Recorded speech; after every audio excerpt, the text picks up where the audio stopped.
Hi guys, welcome to today's session on pelvic anatomy, specifically the bones in the floor, the pelvic inlet, the borders, etc. So we're not going to go too much into the anatomy of like what exists in the pelvis, but we're going to be talking about what makes the pelvis.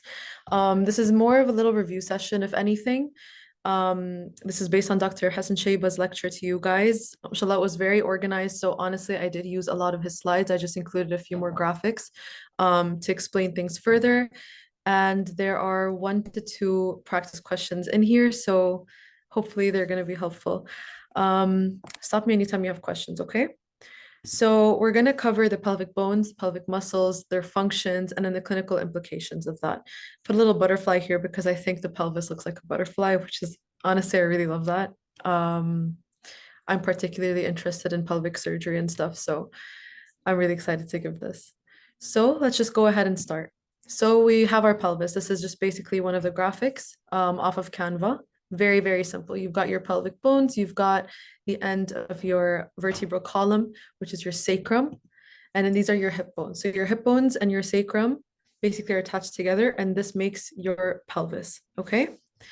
Now let's look at that in a more detailed graphic. So this is a little bit simpler, and just imagine that you're in front of a person kind of diagonally looking at them. This is their vertebral column, okay? So this is posterior, this is anterior, okay? So imagine you're facing this person. So they have their vertebral column, this is their sacrum at the end, over here, has holes over here, or foramen or foramina to actually provide space for the nerves to exit from the spinal cord, and from the end of the spinal cord. And this is attached to your hip bones, which have 3 parts to them, which we're going to get into.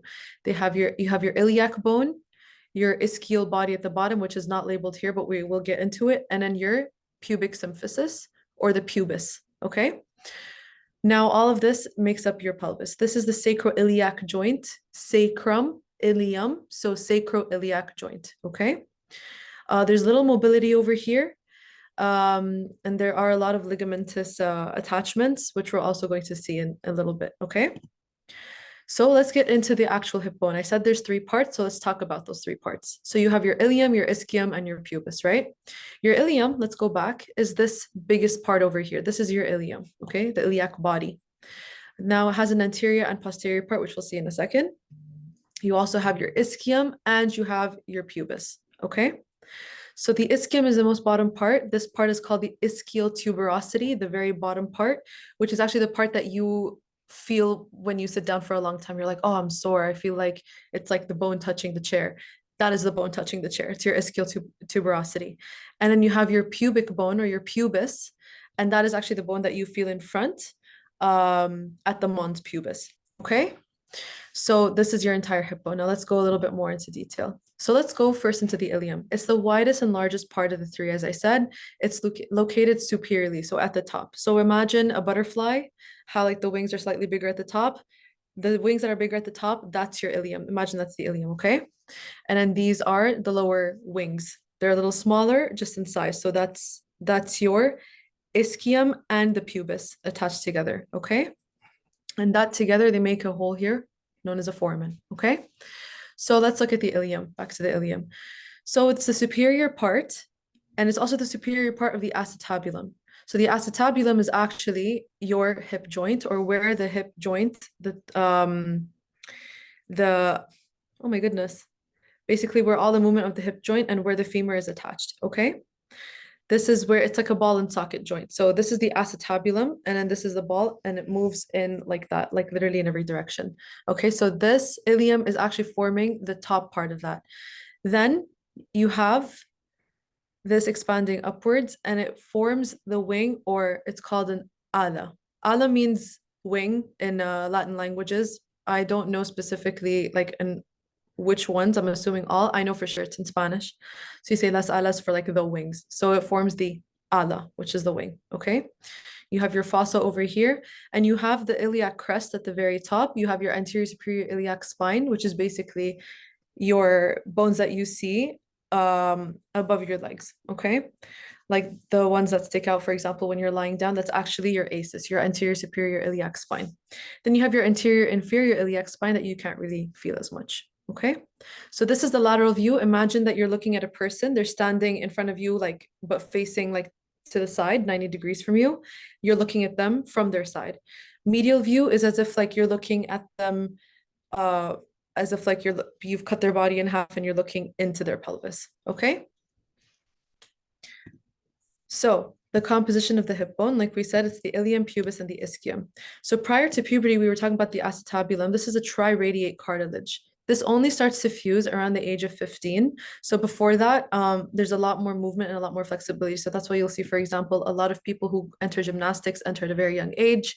And one of the reasons for that is because it's easier for them to do certain movements before this triradiate cartilage actually starts to fuse, because it allows them more flexibility and more movement. And therefore, when it starts to fuse, it'll fuse not in the exact same way as it does for everybody else who's not doing gymnastics. Okay. So, like we said, this is the acetabulum, the hip joint. Okay. It's more on the ilium. So, if you're looking at a person laterally, you're going to see their posterior part of the ilium. This is the wing, the ala, and then the body at the bottom. Okay. And then this is a little bit closer up. So this is the sacrum, this is the coccyx, the tailbone. And then over here, this is your ilium. And then this is your ischium over here, and then the pubis. Okay.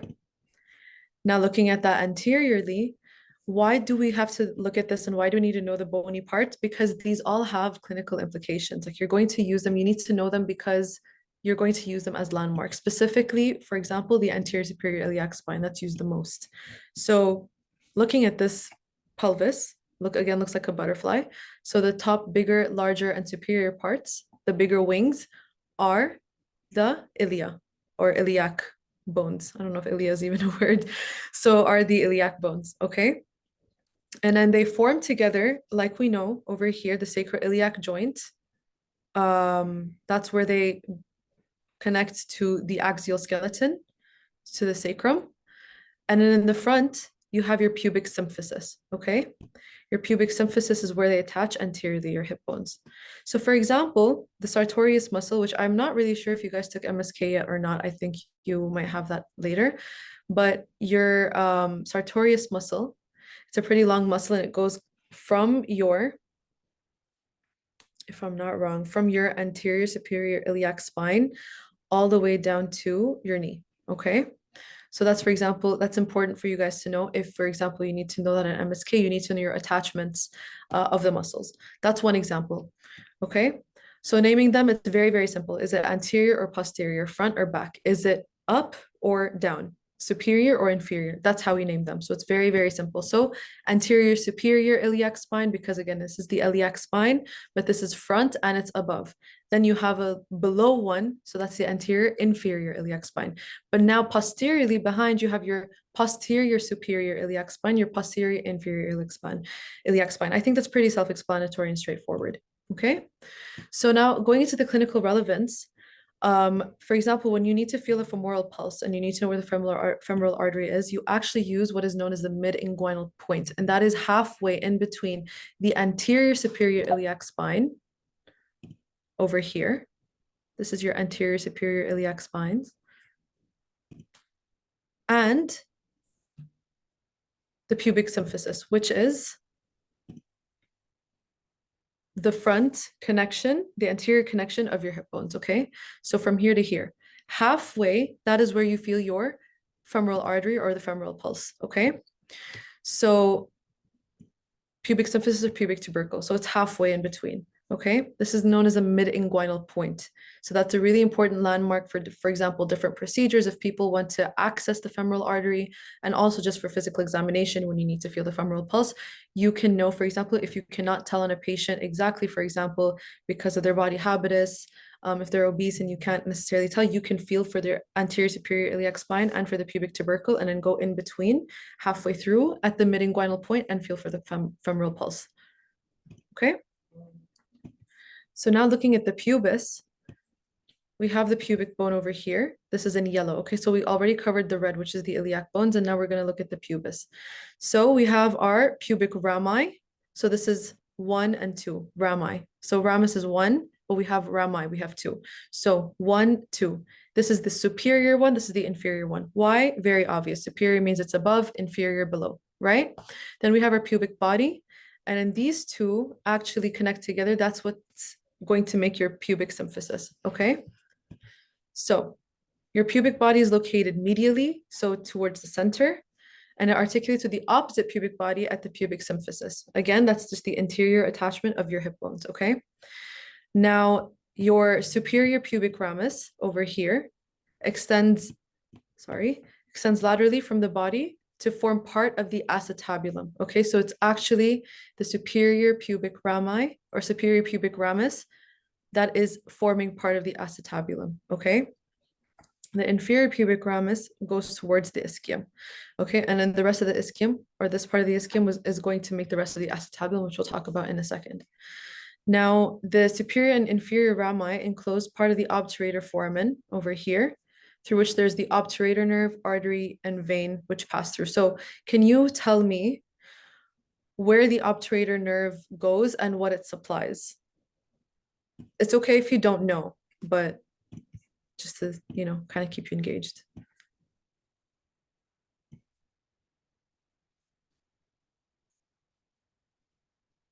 Good, the medial thigh, yeah. So it actually goes to your adductor muscles, which is in the medial thigh. Good job. That's where your obturator foramen goes. Obturator nerve, sorry, which goes through your obturator foramen. Good job. Okay. So looking at this a little differently, looking at a person laterally, this is the posterior ilium. You have your pubic body over there. This is your inferior pubic ramus. This is the ischium. This is the ischial tuberosity over here. Over here, you have your obturator foramen, obturator canal. It's where your nerve and the obturator blood vessels go as well, and they supply the medial compartment of the thigh, just like you said, Dana. So good job. Now, you have muscles as well. You have the obturator internus and the obturator externus. So we're not going to go too much into detail about this. We're going to go more into like the pelvic floor muscles. That's what you guys really need to know today. So the pubic symphysis, like we talked about, it is the anterior connection of your hip bones, okay? This is a secondary cartilaginous joint. It stabilizes the pelvic girdle and it transfers weight from the upper to the lower body, okay? Now, what's interesting is actually the angle at which you, what do you call this?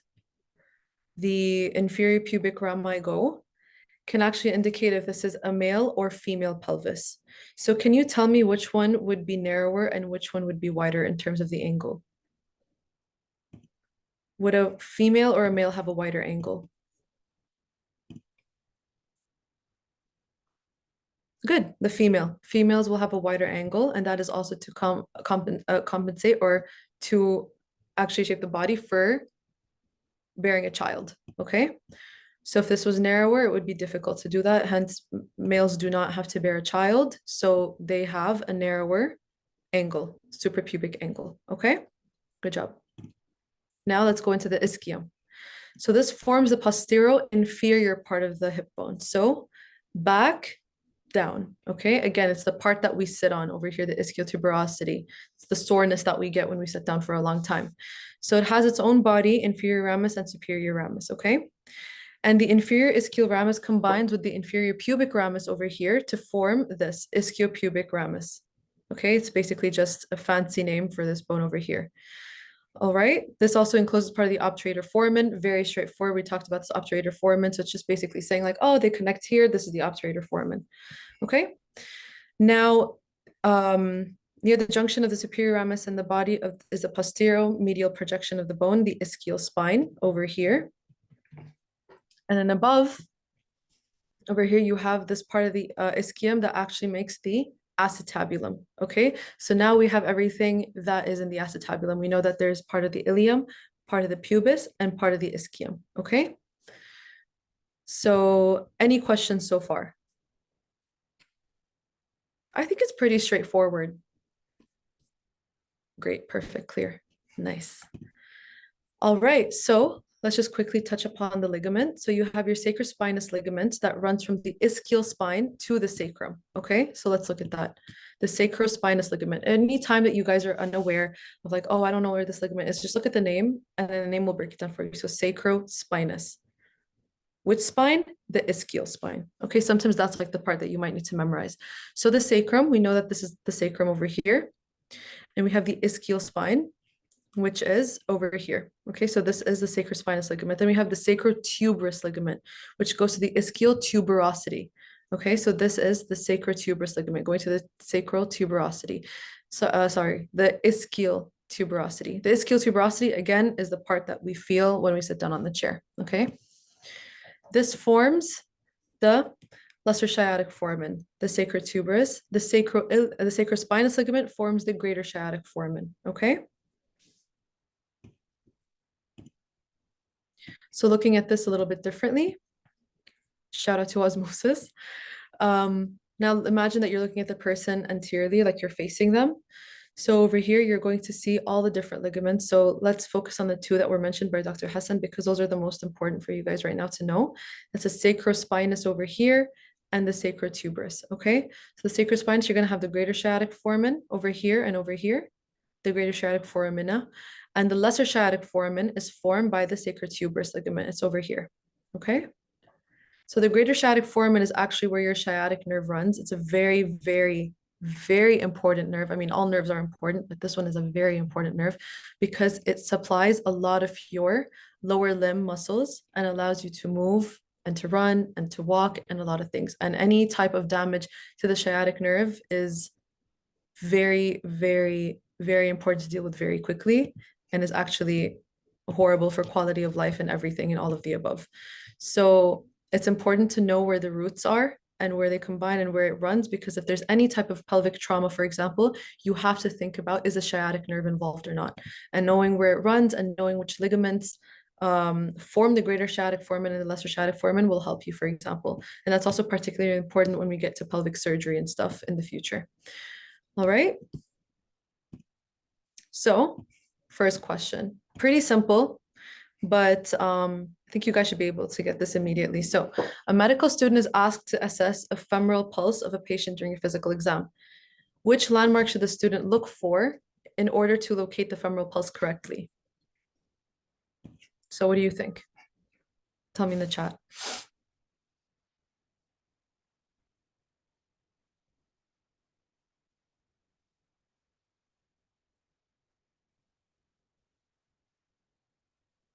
Yeah, sure. The midpoint of the guinal ligament. So what are the landmarks? Like, how do you get to the midpoint between what and what?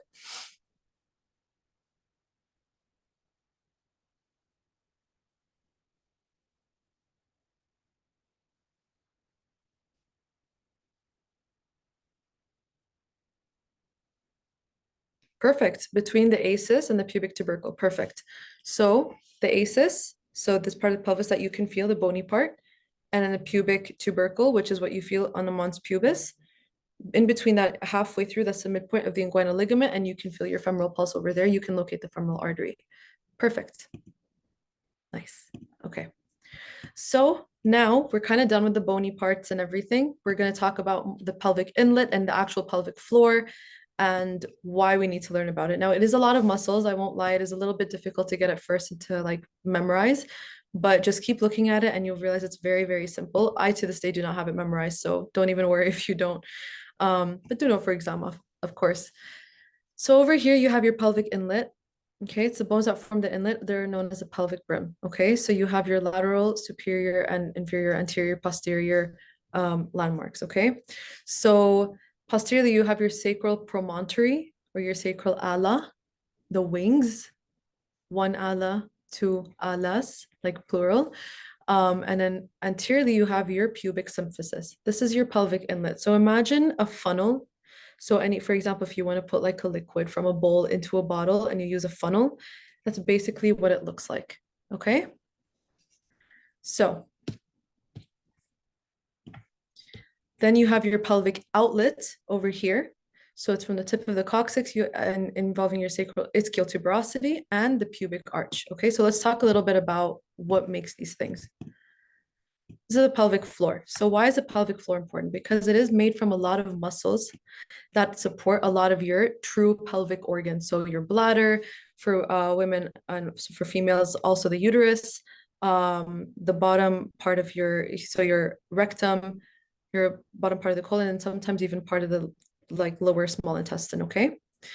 Now it's like we mentioned, bladder, rectum, pelvic, genital organs, and the terminal part of the urethra, which is where the urine leaves from the bladder.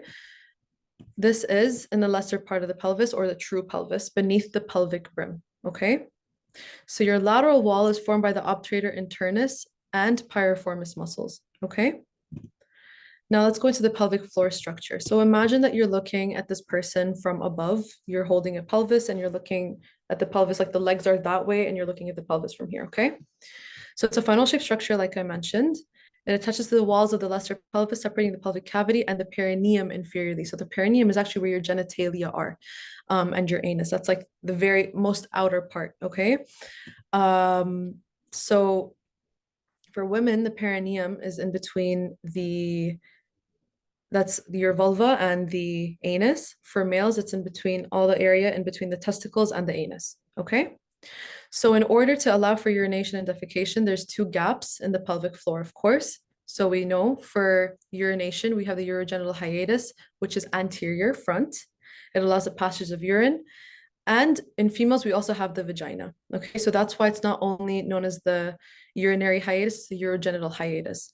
And we also have the rectal hiatus right behind, posteriorly. That is where the rectum is. That leads to your anus or your anal opening. Okay. So these are the muscles, and you can see over here, these muscles support a lot of the organs that you have in your pelvis. So for example, your bladder.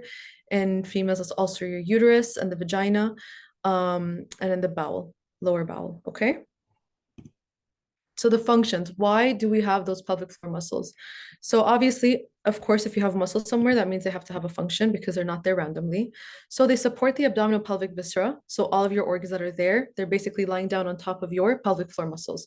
And it's also resistance to increase in intrapelvic abdominal pressure. So imagine if we didn't have any pelvic floor muscles, every time we coughed or sneezed or, just strained ourselves, lifted a weight or anything, everything would fall. Literally everything would just be falling out of everywhere. We'd have prolapse. So that's why we have our pelvic floor muscles, and that's why the strength of your pelvic floor muscles is actually very, very important. And I would say even more so in females. And urinary and fecal continence. So ensuring that you're not urinating randomly, unintentionally, and also you're not defecating randomly, unintentionally. So continence is keeping it all together inside until you voluntarily relax your muscle fibers, your skeletal muscle fibers when you actually go to the bathroom. Okay.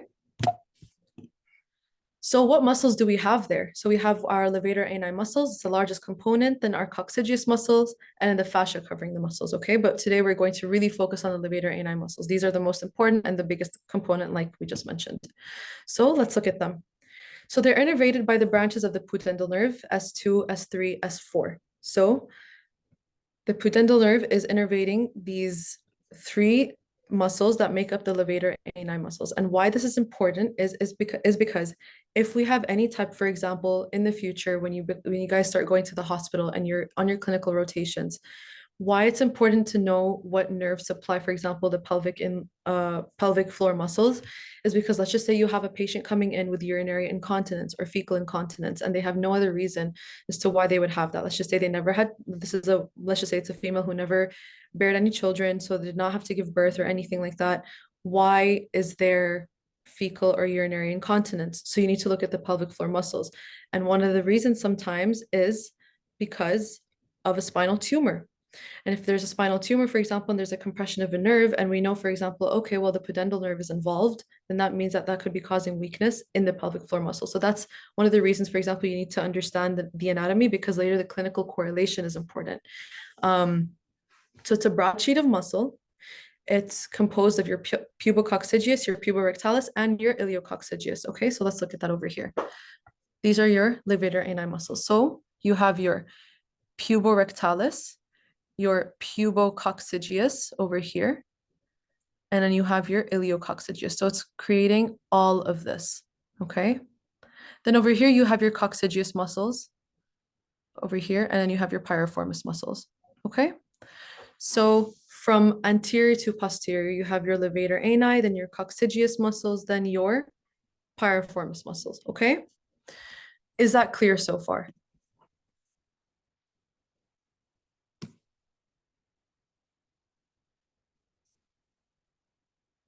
Perfect. Okay. So now let's go into the actual separate levator ani muscles, okay? So we have our prerectal fibers of the puborectalis and we have our puborectalis over here. So this is the urethra, this is the vagina, and then this is the anus, okay? So the puborectalis goes from the pubis, sorry, to the rectum, okay? Or to behind. Now, here's the rectal hiatus. You can see that over here. So let me just close the chat. So it's a U-shaped sling extending from the bodies of the pubic bones past the urogenital hiatus. This is the urogenital hiatus. This is known as the urogenital diaphragm, this gray thing over here, okay? And it goes around the anal canal. There's tonic contraction. It bends the canal anteriorly. So that's actually the reason that we don't just randomly start defecating. It only relaxes when we actually go to the bathroom, unless, of course, there is any issue of any nerve issue, any muscular weakness, etc.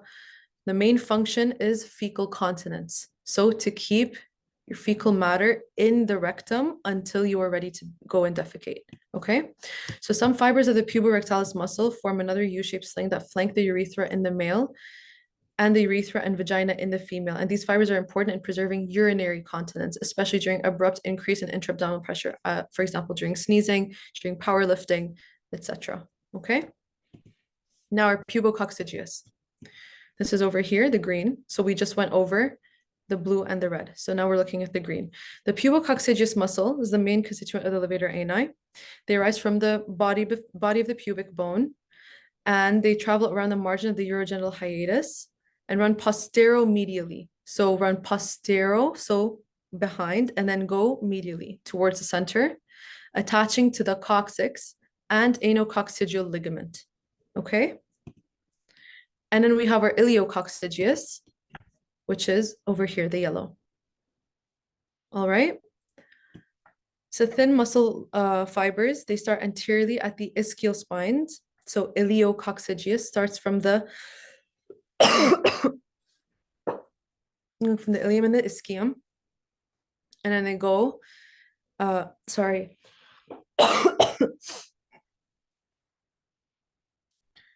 They start anteriorly and then they run posteriorly and make the posterior aspect of the tendinous arch, and they attach posteriorly at the coccyx as well and the anococcygeus ligament. So you can tell that the anococcygeus ligament is actually an attachment for a lot of these muscles. So this part of the levator ani is the actual levator of the three. It keeps everything up. It elevates the pelvic floor and the anorectal canal. That's incredibly, incredibly important. Okay. So we know, for example, the iliococcygeus is more responsible for keeping the organs of the true pelvis up, whereas the pubococcygeus and the puborectalis, or more so the puborectalis, is responsible for continence, fecal and urinary continence. Okay. So now lastly, the coccygeus. This is innervated by the anterior rami of S4 and S5, okay, over here. So this one, so all the levator ani muscles, let's just go over this quickly again. S2, S3, S4. Your coccygeus is S4 and S5. So it's a smaller and it's the most posterior pelvic floor component. And anterior to that is all your levator ani muscles, basically. And it originates from your ischial spines and travels to the lateral aspect of the sacrum and coccyx along the sacrospinous ligament, which we went over. All right. So now let's talk about the clinical relevance. Now you guys are aware of like the actual pelvic floor muscles, where they're located, what they're responsible for. Well, why do we need to know that? Because in the future, again, the reason that we're learning anything in first year about the body anatomically, physiologically, histologically, etc., it's because we want to know the normal so we can recognize the abnormal. Okay, so anatomically today, because this is an anatomy lecture, when there's damage to the pelvic floor muscles, there can be dysfunction of the viscera. So the viscera are your bladder, uterus, vagina, the rectum, okay? So your levator ani muscles are involved in supporting the fetal head, for example, in pregnancy and during cervical dilation in childbirth, right? Your levator ani muscles are responsible for that. However, we know that childbirth sometimes can be very traumatic to the body.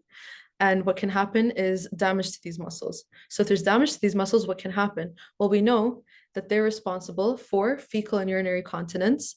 We also know that they're responsible for keeping the viscera in place. They're literally like a bowl holding all your viscera in place. So what happens if they're damaged? Literally anything, all of the above. You can get incontinence, fecal or urinary incontinence, most commonly urinary, and you can even have prolapse of your organs.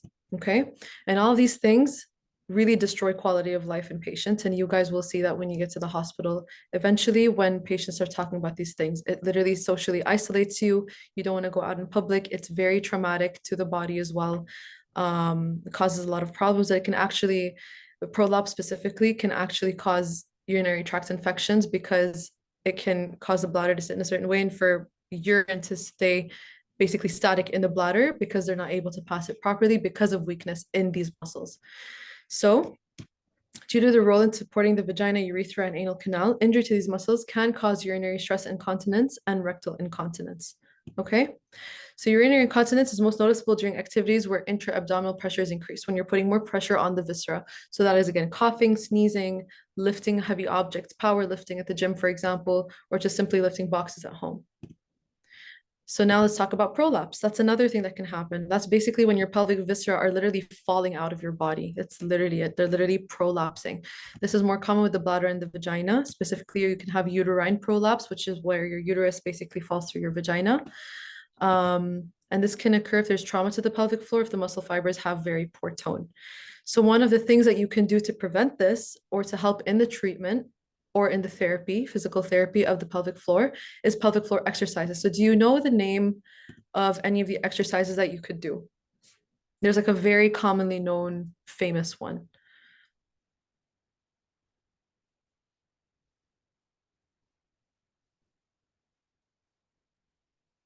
It's okay if you're not sure, but just mention in the chat if you do know.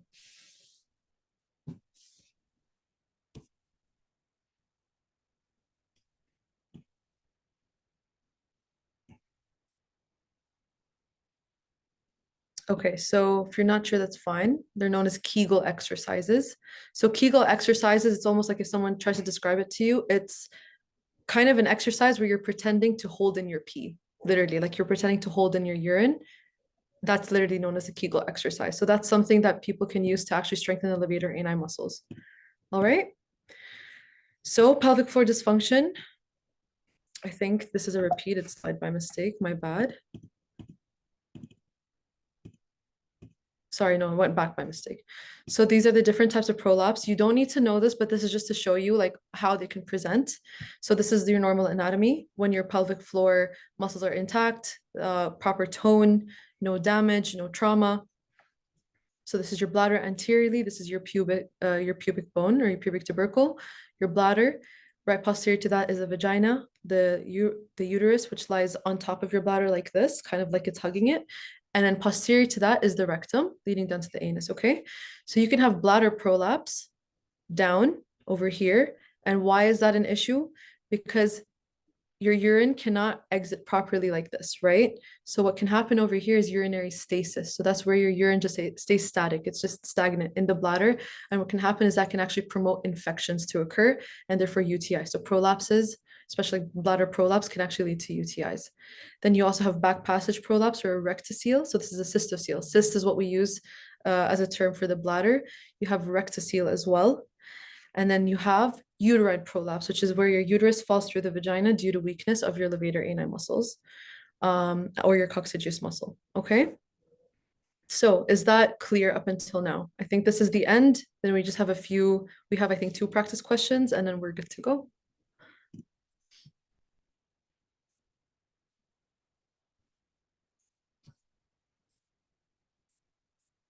I'm going to take that as everything is clear. So first question, which muscles support the fetal head during pregnancy and during cervical dilation?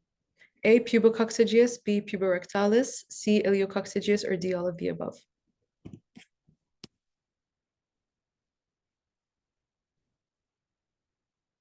Perfect. D, all of the above, because these are all the levator ani muscles. And like we said, levator ani muscles are composed of 3. So these 3, pubococcygeus, puborectalis, iliococcygeus, and they all support the fetal head. Great job. Okay. Oh, I thought I had more than one question. Sorry, my bad. Anyway, I only had one. So Thank you so much. If you have any questions, please feel free to contact me via email, via WhatsApp. I'm okay with either. I will try to respond as soon as possible. And yeah, are there any questions as of now?